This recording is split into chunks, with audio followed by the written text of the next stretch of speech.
নতুন বিজ্ঞাপনে মডেল হয়েছেন শাকিব খান। মেরিল পেট্রোলিয়াম জেলির নতুন বিজ্ঞাপনে আদনান আল রাজীবের নির্দেশনায় কাজ করছেন দেশের এই শীর্ষ নায়ক।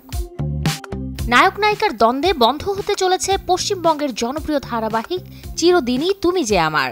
শুটিং সেটে জিতু কমল ও দিতিপ্রিয়ার দূরত্বে টিআরপিতে প্রভাব পড়ায় অনিশ্চিত হয়ে পড়েছে নাটকটির ভবিষ্যৎ। 2025 সালের সফল অভিনেত্রীর তকমা পেয়েছেন রশ্মিকা মান্দানা। এবছর মুক্তি পাওয়া তার 5 ছবি সাওয়া, সিকান্দার, কুবেরা, থামা এবং দ্য গার্লফ্রেন্ড মোট আয় করেছে 1300 কোটি রুপি।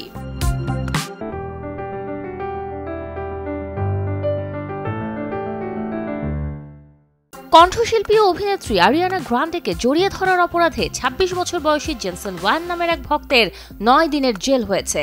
ঘটনাটি ঘটেছে সিঙ্গাপুরের উইকড ফর গুড ছবির প্রিমিয়ারে।